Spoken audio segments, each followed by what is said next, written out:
Hello everyone, എല്ലാവർക്കും eminent PSC സ്വാഗതം. So ഇന്ന് നമ്മൾ എമിനന്റ് PSCയുടെ KAS Prelims ട്രെയിനിങ് പ്രോഗ്രാമിന്റെ ഭാഗമായിട്ടുള്ള രണ്ടാമത്തെ ടെസ്റ്റ് ആണ് ഡിസ്കസ് ചെയ്യുന്നത്. സോ ഇന്ത്യൻ പൊളിറ്റി ആയിരുന്നു ഈ ടെസ്റ്റിന്റെ ടോപ്പിക് എന്ന് പറയുന്നത്. ഇന്ത്യൻ പൊളിറ്റിയിൽ ആദ്യത്തെ കുറച്ച് ടോപ്പിക്സ് ആണ് നമ്മൾ ഈ ഒരു ടെസ്റ്റിന്റെ സിലബസ് ആയിട്ട് വെച്ചിട്ടുണ്ടായിരുന്നത്.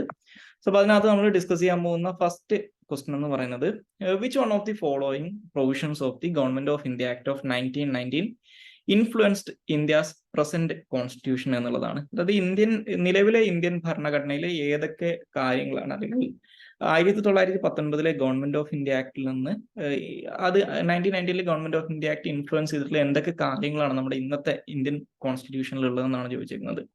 സോ 3 സ്റ്റേറ്റ്മെന്റ്സ് ഉണ്ട്: bicameralism, federalism, division of power. അപ്പൊ അതിനകത്ത് കറക്റ്റ് ആയിട്ടുള്ളത് ഏതാണെന്നാണ് ചോദിച്ചേക്കുന്നത്. സോ നമുക്കറിയാം, ബൈക്യാമറലിസം എന്ന് പറഞ്ഞു കഴിഞ്ഞാൽ ഒരു ലെജിസ്ലേറ്റീവ് അസംബ്ലിക്ക് അല്ലെങ്കിൽ ഒരു ലെജിസ്ലേറ്റീവ് ബോഡിക്ക്, ഒരു നിയമനിർമ്മാണ സഭയ്ക്ക് 2 ഹൗസസ് ഉണ്ടാകുമ്പോഴാണ് നമ്മളതിനെ ബൈക്യാമറൽ അല്ലെങ്കിൽ ബൈക്യാമറലിസം എന്ന് വിളിക്കുക. ഫെഡറലിസം എന്ന് പറയുന്നത് 2 tier government with division of power ആണ്. ഏറ്റവും സിമ്പിൾ ആയിട്ട് പറഞ്ഞു കഴിഞ്ഞാൽ ഡിവിഷൻ ഓഫ് പവർ എന്ന് പറയുന്നത് ഫെഡറലിസത്തിന്റെ ഭാഗമായിട്ട് വരുന്നതാണ്. സോ ഈ ഫെഡറലിസവും അതുപോലെ തന്നെ ഡിവിഷൻ ഓഫ് പവറും ഈ 1990 ഗവൺമെന്റ് ഓഫ് ഇന്ത്യ ആക്ടിനകത്ത് ഉണ്ടായിരുന്നില്ല. അത് 1935 ഗവൺമെന്റ് ഓഫ് ഇന്ത്യ ആക്ടിൽ പറഞ്ഞിട്ടുണ്ടായിരുന്ന കാര്യമായിരുന്നു. സോ അവിടെ നിന്നാണ് നമ്മളിത് അഡോപ്റ്റ് ചെയ്തേക്കുന്നത്. ഈ ബൈക്യാമറലിസം ഇന്ത്യയിൽ ആദ്യമായിട്ട് ഇൻട്രൊഡ്യൂസ് ചെയ്യപ്പെടുന്നത് 1919 ഗവൺമെന്റ് ഓഫ് ഇന്ത്യ ആക്ടിലാണ്. സോ അപ്പൊ ഇതിന്റെ ആൻസർ എന്ന് പറയുന്നത് 1 only ആണ്, എ ആണ് ആൻസർ. ഇനി രണ്ടാമത്തെ ക്വസ്റ്റ്യൻ എന്ന് പറയുന്നത് with reference to the objective resolution consider the following statements. First statement, Jawaharlal Nehru introduced the objective resolution in the Constituent Assembly on 13th December 1946. The second statement എന്ന് പറയുന്നത് the Constituent Assembly later adopted the objective resolution without any changes or modification as the preamble of the Indian Constitution. Which of the above statement is or are correct എന്നാണ് ചോദിച്ചിരിക്കുന്നത്. So objective റെസൊല്യൂഷനുമായിട്ട് ബന്ധപ്പെട്ട 2 statements ആണ്, അല്ലെങ്കിൽ ലക്ഷ്യപ്രമേയമായിട്ട് ബന്ധപ്പെട്ടുള്ള 2 statements ആണ്. ഒന്നാമത്തത്, അത് Jawaharlal Nehru constituent അസംബ്ലിയിൽ അവതരിപ്പിച്ചത് 1946 ഡിസംബർ 13 എന്നുള്ളതാണ്. അത് കറക്റ്റ് ആണ്. അത് 1946 ഡിസംബർ 13 അവതരിപ്പിക്കുന്നത്. 1947 ജനുവരി 22 ഇത് കോൺസ്റ്റിറ്റ്യൂന്റ് അസംബ്ലി യുനാനിമസ് ആയിട്ട് അഡോപ്റ്റ് ചെയ്യുന്നത്. ഇനി രണ്ടാമത്തെ സ്റ്റേറ്റ്മെന്റ് ആയിട്ട് പറഞ്ഞേക്കുന്നത് ദ കോൺസ്റ്റിറ്റ്യൂന്റ് അസംബ്ലി ഈ ഒരു ഒബ്ജക്റ്റീവ് റെസൊല്യൂഷനെ വിത്തൗട്ട് ചേഞ്ചസ് ഓർ മോഡിഫിക്കേഷൻ, മാറ്റങ്ങളൊന്നും വരുത്താതെ ഇന്ത്യൻ ഭരണഘടനയുടെ പ്രിയാമ്പിൾ ആയിട്ട് അഡോപ്റ്റ് ചെയ്തു എന്നാണ് പറയുന്നത്. സോ ഒബ്ജക്റ്റീവ് റെസൊല്യൂഷൻ തന്നെയാണ് ഇന്ത്യൻ ഭരണഘടനയുടെ പ്രിയാമ്പിൾ ആയിട്ട് പിന്നീട് മാറുന്നത്. പക്ഷെ ഒബ്ജക്റ്റീവ് റെസൊല്യൂഷനകത്ത് ചില ചേഞ്ചസ് വരുത്തിയിട്ടാണ്. ഒബ്ജക്റ്റീവ് റെസൊല്യൂഷന്റെ ഒരു മോഡിഫൈഡ് വേർഷൻ ആണ് ആക്ച്വലി ഇന്ത്യയുടെ പ്രിയാമ്പിൾ ആയിട്ട് മാറുന്നത്. അപ്പൊ അതുകൊണ്ട് തന്നെ without any changes or modifications എന്ന് പറയുന്നത് തെറ്റാണ്. അതുകൊണ്ട് തന്നെ ഈ സെക്കൻഡ് സ്റ്റേറ്റ്മെന്റ് തെറ്റാണ്. സോ കറക്റ്റ് ആയിട്ടുള്ള സ്റ്റേറ്റ്മെന്റ് എന്ന് പറയുന്നത് 1 മാത്രമാണ്. സോ ആൻസർ എ ആണ്, 1 only ആണ്. ഇനി മൂന്നാമത്തെ question, which of the following is not an essential feature of a state. ഈ രാഷ്ട്രം എന്നുള്ള കാര്യത്തിന്റെ, അല്ലെങ്കിൽ രാഷ്ട്രം എന്നുള്ള ഇൻസ്റ്റിറ്റ്യൂഷന്റെ, സ്റ്റേറ്റ് എന്ന ഇൻസ്റ്റിറ്റ്യൂഷന്റെ ഒരു എസെൻഷ്യൽ ഫീച്ചർ അല്ലാത്തത് എന്താണെന്നാണ് ചോദിച്ചേക്കുന്നത്. എസെൻഷ്യൽ ഫീച്ചർ എന്ന് പറഞ്ഞു കഴിഞ്ഞാൽ സ്റ്റേറ്റ് ഉണ്ടായിരിക്കണം എന്ന് നിർബന്ധമില്ലാത്തത് ഏതൊക്കെയാണെന്നാണ് ചോദിച്ചേക്കുന്നത്. So first, the sovereignty over the territory, including the power to cede territory. Second statement, centralized administrative system. Third statement, written constitution. അപ്പൊ ഇതിനകത്ത് എസെൻഷ്യൽ അല്ലാത്തത് ഏതാണെന്നാണ് ചോദിച്ചേക്കുന്നത്. സോ നമുക്കറിയാം, സ്റ്റേറ്റിന്റെ എസെൻഷ്യൽ ഫീച്ചേഴ്സ് ആയിട്ട്, അല്ലെങ്കിൽ സ്റ്റേറ്റിന്റെ എസെൻഷ്യൽ കോമ്പോണൻസ് ആയിട്ട് നമ്മൾ പറയുന്നത് 4 കാര്യങ്ങളാണ്. 1 ടെറിട്ടറി വേണം, 2 പോപ്പുലേഷൻ വേണം, 3 ഗവൺമെന്റ് വേണം, 4 സോവറൈനിറ്റി അല്ലെങ്കിൽ പരമാധികാരം വേണം. അപ്പൊ അതുകൊണ്ട് തന്നെ ഈ ഫസ്റ്റ് സ്റ്റേറ്റ്മെന്റ് കറക്റ്റ് ആണ്. That means the state must have sovereignty. ഇനി second statement, A centralised administrative system. ഇത് നിർബന്ധമില്ല. സ്റ്റേറ്റുകൾക്ക് സെൻട്രലൈസ്ഡ് അഡ്മിനിസ്ട്രേറ്റീവ് സിസ്റ്റം ആവാം, ഡീസെൻട്രലൈസ്ഡ് അഡ്മിനിസ്ട്രേറ്റീവ് സിസ്റ്റം ഉള്ള രാഷ്ട്രങ്ങളും നമുക്ക് ലോകത്ത് കാണാൻ പറ്റും. ഇപ്പൊ ഫെഡറലിസം നിലവിലുള്ള രാഷ്ട്രങ്ങളൊക്കെ ഉണ്ടല്ലോ. അപ്പോൾ സെൻട്രലൈസ്ഡ് അഡ്മിനിസ്ട്രേറ്റീവ് സിസ്റ്റം എന്ന് പറയുന്നത് is not an essential feature of state. അപ്പൊ ഇത് തെറ്റാണ്. ഇനി എ റിട്ടൺ കോൺസ്റ്റിറ്റ്യൂഷൻ, എഴുതപ്പെട്ട ഭരണഘടന സ്റ്റേറ്റുകൾക്ക് വേണമെന്ന് നിർബന്ധമാണ്. അതും നിർബന്ധമല്ല. ഇപ്പൊ എഴുതപ്പെട്ട ഭരണഘടനകൾ ഇല്ലാത്ത ഒരുപാട് സ്റ്റേറ്റുകൾ ലോകത്തുണ്ട്. ഇപ്പോൾ ഉദാഹരണം പറഞ്ഞു കഴിഞ്ഞാൽ യുകെയുടെ ഭരണഘടന കോഡിഫൈഡ് അല്ല, സെമി റിട്ടേൺ അല്ലെങ്കിൽ കംപ്ലീറ്റ്ലി റിട്ടേൺ അല്ല. ഇസ്രായേലിന്റെ കോൺസ്റ്റിറ്റ്യൂഷൻ ഒന്നും റിട്ടേൺ അല്ല. അപ്പൊ റിട്ടേൺ കോൺസ്റ്റിറ്റ്യൂഷൻ വേണമെന്നുള്ളതും എസെൻഷ്യൽ അല്ല. അപ്പൊ എസെൻഷ്യൽ അല്ലാത്തത് 2 and 3 ആണ്. സോ ആൻസർ സി ആണ്, 2 and 3 only. ഇനി നാലാമത്തെ ക്വസ്റ്റ്യൻ എന്ന് പറയുന്നത് which of the following clearly explain constitutionalism. ഈ കോൺസ്റ്റിറ്റ്യൂഷണലിസം എന്നുള്ള വാക്കിനെ കൃത്യമായിട്ട് എക്സ്പ്ലെയിൻ ചെയ്യുന്നത് താഴെ പറയുന്നതിൽ ഏത് സ്റ്റേറ്റ്മെന്റ് ആണെന്നാണ് ചോദിച്ചിരിക്കുന്നത്. Power of the state is divided among different branches of the government to create checks and balance, restrict the powers of the state to protect freedom of individual, the commitment of the government to the philosophy of the constitution, none of the above. So അപ്പോൾ constitutionalism എന്ന് പറഞ്ഞു കഴിഞ്ഞാൽ സാധാരണഗതിയിൽ ജനാധിപത്യ രാജ്യങ്ങളുമായിട്ട് connect ചെയ്യപ്പെടുന്ന ഒരു വാക്കാണ്. അതായത് ഈ വ്യക്തികളുടെ അല്ലെങ്കിൽ ആ രാജ്യത്തിലുള്ള പൗരന്മാരുടെ സ്വാതന്ത്ര്യത്തെ സംരക്ഷിക്കുന്നതിന് വേണ്ടിയിട്ട് രാഷ്ട്രത്തിന്റെ മുകളിൽ അല്ലെങ്കിൽ സ്റ്റേറ്റിന്റെ മുകളിൽ കോൺസ്റ്റിറ്റ്യൂഷൻ ചില റെസ്ട്രിക്ഷൻസ് ഇമ്പോസ് ചെയ്യുന്നുണ്ടെങ്കിൽ അതിനെയാണ് നമ്മൾ കോൺസ്റ്റിറ്റ്യൂഷണലിസം എന്ന് വിളിക്കുക. അപ്പൊ നമ്മുടെ ഇന്ത്യൻ ഭരണഘടനക്കകത്ത് പറഞ്ഞ ഫണ്ടമെന്റൽ റൈറ്റ് ഒക്കെ ഇതിന്റെ എക്സാമ്പിൾ ആണ്. സോ ഇതിന്റെ ആൻസർ ബി ആണ്. ഈ ആദ്യം പറയുന്നത് the power of the state divided among different branches of the government to create checks and balance എന്ന് പറയുന്നത് ഇത് ആക്ച്വലി സെപ്പറേഷൻ ഓഫ് പവർ എന്ന് പറയുന്ന കൺസെപ്റ്റ് ആണ്. Separation of power. The commitment of the government to the philosophy of the constitution എന്ന് പറയുന്നതിന് പറയാം constitutional morality എന്നാണ് വിളിക്കുക. സോ കോൺസ്റ്റിറ്റ്യൂഷണലിസം എന്ന് പറയുന്നത് ബി ആണ് എന്ന് മനസ്സിലാക്കുക. ഇനി അഞ്ചാമത്തെ ക്വസ്റ്റ്യൻ എന്ന് പറയുന്നത് ഒരു മാച്ച് ദ ഫോളോയിങ് ആണ്. Vice president of the constituent assembly, first Indian to became the member of viceroy's executive council, sub committee on fundamental rights, prepared draft of the Indian constitution. അതിനകത്ത് JB Kripalani, VT Krishnamachari, BN Rao, Satyendra Prasad Sinha എന്ന് പറഞ്ഞു തന്നിട്ടുണ്ട്. അപ്പൊ ഇതിനകത്ത് അറിയാം നമ്മുടെ ഇന്ത്യയുടെ കോൺസ്റ്റിറ്റ്യൂന്റ് അസംബ്ലിയുടെ ആദ്യത്തെ വൈസ് പ്രസിഡന്റുമാര് രണ്ടുപേരാണ്, HC മുഖർജിയും VT കൃഷ്ണമാചാരിയുമാണ്. സോ രണ്ടാമത്തെ first Indian to become the member of viceroy's executive council എന്ന് പറയുന്നത് സത്യേന്ദ്ര പ്രസാദ് സിൻഹയാണ്.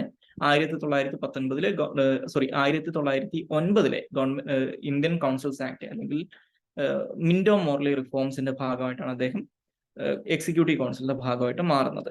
ഇനി സബ് കമ്മിറ്റി ഓൺ ഫണ്ടമെന്റൽ റൈറ്റ്സിനെ ഹെഡ് ചെയ്തിരുന്നത് JB കൃപലാനിയാണ്. ഇന്ത്യൻ കോൺസ്റ്റിറ്റ്യൂഷന്റെ ഫസ്റ്റ് ഡ്രാഫ്റ്റ് പ്രിപ്പയർ ചെയ്യുന്നത് BN റാവു ആണ്. ഓക്കെ, അപ്പോ ഇതിന്റെ ആൻസർ എന്ന് പറയുന്നത് 1B, 2D, 3A, 4C എന്നുള്ളതാണ്. സോ C ആണ് ആൻസർ എന്ന് പറയുന്നത്. ഓക്കെ, ഇനി ആറാമത്തെ question. With respect to Constituent Assembly of India, which of the following statement is not correct? Constituent Assembly of India ആയിട്ട് ബന്ധപ്പെട്ട് തെറ്റായിട്ടുള്ള സ്റ്റേറ്റ്മെന്റ് ഏതാണെന്നാണ് ചോദിച്ചിരിക്കുന്നത്. Some of the members of the assembly was nominated by rulers of princely states. The assembly was established after Second World War. The assembly was established on the recommendation of Cripps Mission. All of the above statements are correct. അപ്പോൾ നമ്മളോട് തെറ്റായിട്ടുള്ള statement ആണ് ചോദിച്ചിരിക്കുന്നത്. So നമുക്കറിയാം ഇന്ത്യയുടെ constituent assembly establish ചെയ്യപ്പെടുന്നത് 1946 December 6-നാണ് അത് നിലവിൽ വരുന്നത്. ഡിസംബർ 9-നാണ് ആദ്യത്തെ സെഷൻ സ്റ്റാർട്ട് ചെയ്യുന്നത്. ഇനി കോൺസ്റ്റിറ്റ്യൂന്റ് അസംബ്ലി നിലവിൽ വരുന്നത് നമ്മുടെ ക്യാബിനറ്റ് മിഷൻ റെക്കമെൻഡേഷന്റെ അടിസ്ഥാനത്തിലാണ്.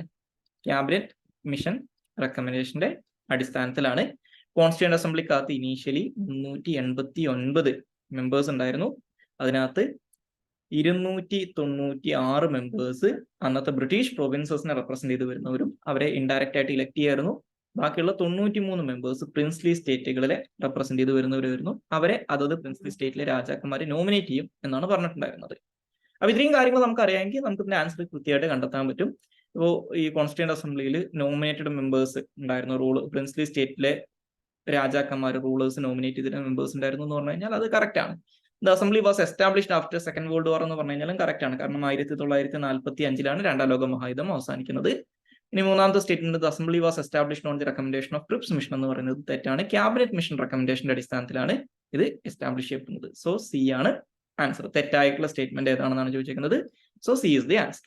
ഇനി ഏഴാമത്തെ question. Which of the following is not an implication of Article 1 of the Indian Constitution? Indian ഭരണഘടനയുടെ ആർട്ടിക്കിൾ 1-ന്റെ ഒരു ഇംപ്ലിക്കേഷൻ അല്ലാത്തത് എന്താണെന്നാണ് ചോദിച്ചിരിക്കുന്നത്. So Indian states cannot secede from the union. Indian federation is not a result of an agreement between states. Parliament can reorganize Indian states without their approval, both A and C. അപ്പൊ ഇതിനകത്ത് article 1-ന്റെ implication അല്ലാത്തത് ഏതാണെന്നാണ് ചോദിച്ചിരിക്കുന്നത്. So അപ്പൊ എന്താണ് article 1 എന്ന് നമ്മൾ അറിയണം. Article 1-നകത്ത് പറയുന്നത് എന്താണ്? ഇന്ത്യ എന്ന് പറയുന്ന സ്റ്റേറ്റിന്റെ ടെറിട്ടറിയും ഇന്ത്യ എന്ന് പറയുന്ന സ്റ്റേറ്റിന്റെ പേരും അല്ലെങ്കിൽ നമ്മുടെ രാഷ്ട്രത്തിന്റെ പേരുമാണ് പറയുന്നത്. സോ ആർട്ടിക്കിൾ 1-നകത്ത് പറയുന്നത് India that is Bharat shall be A union of States എന്നാണ് പറയുന്നത്. അപ്പോൾ ആ വാക്ക് ഉപയോഗിക്കാനുള്ള കാരണം എന്താണ്? നമ്മൾ ഇന്ത്യ ഒരു ഫെഡറേഷൻ ആണെങ്കിലും union of States, federation of States എന്ന് ഉപയോഗിക്കാതെ യൂണിയൻ ഓഫ് സ്റ്റേറ്റ്സ് എന്നുള്ള വാക്ക് ഉപയോഗിക്കാൻ രണ്ട് കാരണങ്ങളാണെന്നാണ് പറയപ്പെടുന്നത്. ഒന്ന്, ഇന്ത്യ എന്ന് പറയുന്ന രാഷ്ട്രം സംസ്ഥാനങ്ങൾക്കിടയിലുള്ള ഒരു എഗ്രിമെന്റിന്റെ അടിസ്ഥാനത്തിൽ നിലവിൽ വന്നിട്ടുള്ള ഒരു രാഷ്ട്രമല്ല. രണ്ടാമത്തത്, ഇന്ത്യയിലെ സംസ്ഥാനങ്ങൾക്ക് ഒരിക്കലും ഈ രാഷ്ട്രത്തിൽ നിന്ന് അല്ലെങ്കിൽ ഈ യൂണിയനിൽ നിന്ന് പിരിഞ്ഞു പോകാൻ, സ്വാതന്ത്ര്യം പ്രഖ്യാപിച്ചു പോകാൻ, സെസീഡ് ചെയ്യാനുള്ള സ്വാതന്ത്ര്യമില്ല എന്നാണ് പറയുന്നത്. ഓക്കെ, അപ്പൊ ഈ ഒരു India that is Bharat shall be A union of States എന്നുള്ള ആ ഒരു വരി അറിയാവുന്ന ഒരാൾക്ക് ഇത് കൃത്യമായിട്ട് ആൻസർ ചെയ്യാൻ പറ്റും. ദാറ്റ് മീൻസ് ഇന്ത്യൻ സ്റ്റേറ്റുകൾക്ക് ഇന്ത്യയിൽ നിന്ന് സെസീഡ് ചെയ്യാൻ പറ്റില്ല എന്നാണ് അതിന്റെ ഒന്നാമത്തെ ഇംപ്ലിക്കേഷൻ. രണ്ടാമത്തെ ഇംപ്ലിക്കേഷൻ, ഇന്ത്യൻ ഫെഡറേഷൻ എന്ന് പറയുന്നത് സംസ്ഥാനങ്ങൾ തമ്മിൽ സൈൻ ചെയ്തിട്ടുള്ള ഒരു എഗ്രിമെന്റിന്റെ അടിസ്ഥാനത്തിൽ നിലവിൽ വന്നതല്ല.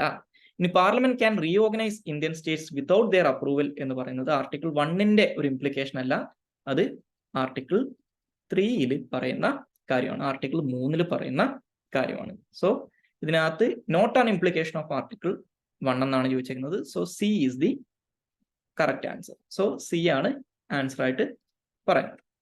ഇനി എട്ടാമത്തെ ക്വസ്റ്റ്യൻ നോക്കിക്കഴിഞ്ഞാൽ എട്ടാമത്തെ ക്വസ്റ്റ്യൻ പറയുന്നത് the unitary bias of the Indian constitution can be found in.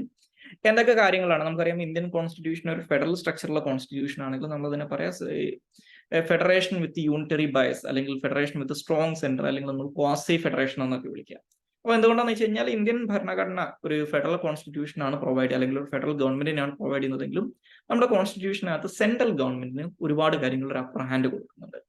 അപ്പൊ അതിന്റെ ആ ഒരു യൂണിറ്ററി ബയസിന്റെ എക്സാമ്പിൾസ് ആണ് ചോദിച്ചിരിക്കുന്നത്. ഇപ്പൊ അത് എവിടേക്കാണ് നമുക്ക് കാണാൻ പറ്റുക എന്നുള്ളതാണ്. Central state relations, office of governor, emergency provisions എന്നാണ് പറയുന്നത്. സോ ഈ 3 സ്ഥലത്ത് നമുക്ക് നമ്മുടെ ഭരണഘടനയുടെ യൂണിറ്ററി ബയസ് കാണാൻ പറ്റും.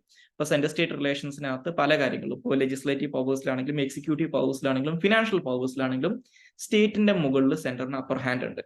ഓക്കെ, അപ്പോൾ ഇത് കറക്റ്റ് ആണ്. ഓഫീസ് ഓഫ് ഗവർണറും കറക്റ്റ് ആണ്, കാരണം സംസ്ഥാനങ്ങളുടെ ഹെഡ് എന്ന് പറയുന്നത് ഗവർണറാണ്. പക്ഷെ ഗവർണറെ അപ്പോയിന്റ് ചെയ്യുന്ന കാര്യത്തിൽ സംസ്ഥാനങ്ങൾക്ക് പ്രത്യേകിച്ച് സേ ഒന്നുമില്ല. സെൻട്രൽ ഗവൺമെന്റ് ആണ്, അല്ലെങ്കിൽ ഇന്ത്യൻ പ്രസിഡന്റ് ആണ് ഗവർണറെ അപ്പോയിന്റ് ചെയ്യുന്നത്. ഈ ഗവർണർക്ക് ചില പ്രത്യേക അധികാരങ്ങൾ അല്ലെങ്കിൽ ഡിസ്ക്രിഷണറി പവേഴ്സും കൂടി കൊടുത്തിട്ടുണ്ട്. സോ ഇതും യൂണിറ്ററി ബയസിന്റെ എക്സാമ്പിൾ ആണ്. എമർജൻസി പ്രൊവിഷൻസ് ഉള്ള സമയത്ത്, ഇപ്പൊ നാഷണൽ എമർജൻസിയുടെ സമയത്താണെങ്കിൽ യൂണിയൻ ഗവൺമെന്റ് പറയുന്ന രീതിയിൽ സംസ്ഥാനങ്ങളുടെ ഭരണം നടത്താൻ സംസ്ഥാന ഗവൺമെന്റുകൾ ബാധ്യസ്ഥരാകും. സ്റ്റേറ്റ് ലിസ്റ്റിലുള്ള ഏതൊരു സബ്ജക്റ്റിലും പാർലമെന്റിന് നിയമം നിർമ്മിക്കാൻ പറ്റും. പ്രസിഡൻസ് റൂളിന്റെ സമയത്താണെങ്കിൽ സംസ്ഥാന ഗവൺമെന്റിനെ പിരിച്ചുവിടാൻ, സംസ്ഥാന ഗവൺമെന്റിനെ നിയമസഭകളെയൊക്കെ പിരിച്ചുവിടാൻ കേന്ദ്ര ഗവൺമെന്റിന് പറ്റും. അപ്പൊ അതുകൊണ്ട് തന്നെ എമർജൻസി പ്രൊവിഷൻസും യൂണിറ്ററി ബയസിന്റെ എക്സാമ്പിൾ ആണ്. സോ അല്ലെങ്കിൽ യൂണിറ്ററി ബയസ് മാനിഫെസ്റ്റ് ചെയ്യുന്ന ഏരിയാസ് ആണ്. സോ സി ആണ് ആൻസർ. 1, 2, 3 എന്നുള്ളതാണ് ആൻസർ. ഇനി 10ാമത്തെ question, which of the following is not an essential feature of parliamentary system of government? Parliamentary system of ഗവൺമെന്റിന്റെ എസെൻഷ്യൽ ഫീച്ചർ അല്ലാത്തത് ഏതാണെന്നാണ് ചോദിച്ചിരിക്കുന്നത്. So parliamentary system of government എന്ന് പറഞ്ഞു കഴിഞ്ഞാൽ എന്താണ്? ബേസിക്കലി ഒരു 4 പോയിന്റ്സ് മനസ്സിലാക്കി വെച്ച് കഴിഞ്ഞാൽ പാർലമെന്ററി സിസ്റ്റം ഓഫ് ഗവൺമെന്റ് ആയി. പാർലമെന്ററി സിസ്റ്റം ഓഫ് ഗവൺമെന്റ് എന്ന് പറഞ്ഞാൽ അത് ഡെമോക്രസി ആണെന്ന് മനസ്സിലാക്കുക. ഡെമോക്രസി എന്ന് പറഞ്ഞാൽ ഇലക്ഷൻ ഉണ്ടാവും. സോ പാർലമെന്ററി സിസ്റ്റം ഓഫ് ഗവൺമെന്റിനകത്ത് ജനങ്ങൾ ലെജിസ്ലേറ്റീവ് ബോഡീസിനെയാണ് ഇലക്ട് ചെയ്യുന്നത്. ലെജിസ്ലേറ്റീവ് ബോഡീസ് ആണ് എക്സിക്യൂട്ടീവിനെ ഇലക്ട് ചെയ്യുന്നത്. ഈ എക്സിക്യൂട്ടീവ് ലെജിസ്ലേച്ചറിന്റെ ഭാഗമായിരിക്കും. എക്സിക്യൂട്ടീവ് ലെജിസ്ലേച്ചറിനോട് അക്കൗണ്ടബിൾ ആയിരിക്കും. അപ്പൊ നിങ്ങൾ ഇന്ത്യത്തെ സിനാരിയോ ആലോചിച്ചു. അപ്പൊ നമ്മൾ ഇലക്ട് ചെയ്യുന്നത് MLA-മാരെയും MP-മാരെയാണ്. അവരാണ് പ്രൈം മിനിസ്റ്ററെയും കൗൺസിൽ ഓഫ് മിനിസ്റ്റേഴ്സിനെ, അല്ലെങ്കിൽ പ്രൈം മിനിസ്റ്ററെയും ചീഫ് മിനിസ്റ്ററെയൊക്കെ ചൂസ് ചെയ്യുന്നത്. സോ എക്സിക്യൂട്ടീവിനെ ചൂസ് ചെയ്യുന്നത് അവരാണ്. ഈ എക്സിക്യൂട്ടീവ് എന്ന് പറയുന്നത് ലെജിസ്ലേച്ചറിന്റെ ഭാഗമാണ്. ഇപ്പൊ ഇന്ത്യൻ പ്രൈം മിനിസ്റ്റർ ആണെങ്കിലും ബാക്കിയുള്ള മന്ത്രിമാരാണെങ്കിലും ചീഫ് മിനിസ്റ്റേഴ്സ് ആണെങ്കിലും ഒക്കെ അവരൊക്കെ എന്താണ്? ഏതെങ്കിലും സഭാംഗങ്ങളാണ്. ഇപ്പൊ പ്രൈം മിനിസ്റ്റർ ചിലപ്പോൾ ലോക്സഭയായിരിക്കും, അല്ലെങ്കിൽ രാജ്യസഭയായിരിക്കും.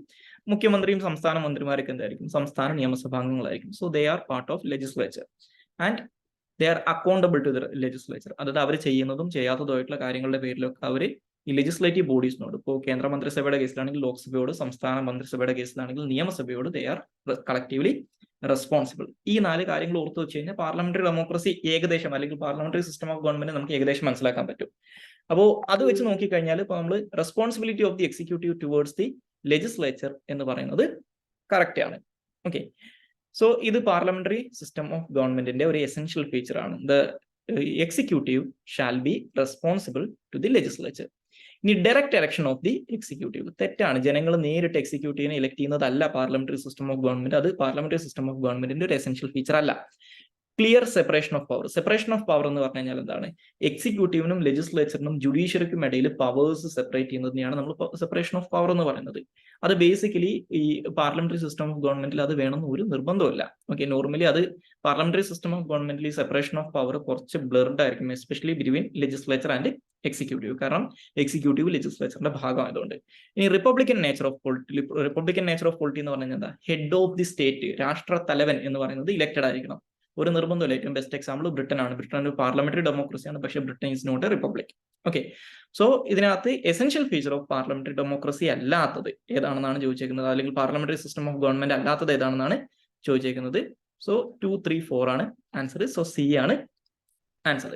സോ ഇതാണ് ഈ ഒരു പൊളിറ്റി ടോപ്പിക്കിൽ നമുക്ക് ഡിസ്കസ് ചെയ്യാനുള്ളത്. ഇനി കുറച്ച് 2023 ജനുവരിയിലെ ചില കറണ്ട് അഫേഴ്സും കൂടി നോക്കാം. സോ കറണ്ട് അഫേഴ്സിലെ first question, consider the following statement regarding rare diseases. First statement എന്ന് പറയുന്നത്, the World Health Organization defines a rare disease as having frequency of less than 6.5 to 10 per 10,000 people. Rare diseases are so-called orphan diseases. Union Health Ministry has designated Kerala's Sri Uttradam Tirunal Hospital, Tirunelvelim, as a center of excellence for creating rare diseases in the state. നാലാമത്തെ statement, rare diseases include inherited cancers, autoimmune disorders, congenital malformations, Hirschsprung's diseases, Gaucher diseases, cystic fibrosis, muscular dystrophies, and lysosomal storage disorders, LSDs. Which of the following statements, which of the above statements is or correct എന്നാണ് ചോദിച്ചിരിക്കുന്നത് rare ഡിസീസുമായിട്ട് ബന്ധപ്പെട്ട്. So അപ്പോൾ അതിനകത്ത് ഈ മൂന്നാമത്തെ statement അല്ലാത്ത ബാക്കിയുള്ള എല്ലാ സ്റ്റേറ്റ്മെന്റുകളും കറക്റ്റ് ആണ്. സോ 1, 2, 4 ആണ് ആൻസർ. ഇനി 12ാമത്തെ question, the medical campaign started by Kerala government in 2023 January to tackle iron deficiency anaemia, an issue affecting women's health is വിവ എന്നാണ് ആ പദ്ധതിയുടെ പേര്. സി ആണ് ആൻസർ. ഇനി 13ാമത്തെ question, consider the following statement regarding green bonds. Green bonds are issued by companies, countries and multilateral organisations to fund green projects. Green finance working committee constituted by ministry of finance is the implementing agency in India. In India, sovereign green bonds can be used to finance various green projects, including renewable energy, clean transportation, and green buildings. The very first green bond was issued in 2007 by multilateral institutions, European Investment Bank and World Bank. അപ്പോൾ അതിനകത്ത് correct ആയിട്ടുള്ള statement ഏതാണെന്നാണ് ചോദിച്ചേക്കുന്നത്. ഈ എല്ലാ സ്റ്റേറ്റ്മെന്റുകളും correct ആണ്. So D ആണ് answer. അപ്പോൾ നിങ്ങൾ ഈ ഗ്രീൻ ബോണ്ടുകൾ, അതുപോലെ തന്നെ മസാല ബോണ്ടുകൾ പോലുള്ള കാര്യങ്ങളൊക്കെ ഇടയ്ക്ക് ന്യൂസിൽ വരുന്ന സമയത്ത് അതൊക്കെ ഒന്ന് നോക്കി വെക്കുന്നത് നല്ലതാണ്. ഇനി pineapple express recent seen in news എന്താണെന്നുള്ളതാണ് ചോദിച്ചിരിക്കുന്നത്. എന്താണ് പൈനാപ്പിൾ എക്സ്പ്രസ് എന്നാണ് ചോദിച്ചിരിക്കുന്നത്. Global overturning circulation is the equatorial transport of cold deep waters and the polar transport of warm near surface water. A strong atmospheric rivers that transport most of the water vapor outside the tropics, a global thermophile circulation in the Atlantic Ocean, an extra tropical storm which originates in the Mediterranean region. അപ്പോൾ എന്താണ് pineapple express എന്നാണ് ചോദിച്ചിരിക്കുന്നത്. B ആണ് answer. It's A strong atmospheric river that transport most of the water vapor outside the tropics. ഇനി അവസാനത്തെ question, vibrant village programme scheme aims to. എന്താണ് vibrant village പ്രോഗ്രാമിന്റെ ലക്ഷ്യങ്ങൾ, അല്ലെങ്കിൽ ആ ഒരു സ്കീമിന്റെ എയിം എന്താണെന്നാണ് ചോദിച്ചേക്കുന്നത്. അതിന്റെ എയിം എന്ന് പറയുന്നത് enhance infrastructure in villages along India's northern borders. ചൈനയായിട്ടുള്ള ബോർഡറാണ് പ്രധാനമായിട്ടും നമ്മൾ ലക്ഷ്യം വെക്കുന്നത്. ആ ബോർഡേഴ്സിലുള്ള ഇൻഫ്രാസ്ട്രക്ചർ, വില്ലേജുകളിലുള്ള ഇൻഫ്രാസ്ട്രക്ചർ എൻഹാൻസ് ചെയ്യുക എന്നുള്ളതാണ് ഇതിന്റെ ഒരു ലക്ഷ്യമായിട്ട് പറയുന്നത്. സോ ഡി ആണ് ആൻസർ. സോ ഇത്രയും കാര്യങ്ങളാണ് ഇന്നത്തെ ഈ ഒരു രണ്ടാമത്തെ ടെസ്റ്റിന്റെ ഭാഗമായിട്ട് ഡിസ്കസ് ചെയ്യാനുള്ളത്. സോ ഇത് എല്ലാവർക്കും ക്ലിയർ ആയിട്ടുണ്ടെന്ന് വിചാരിക്കുന്നു. Thank you all.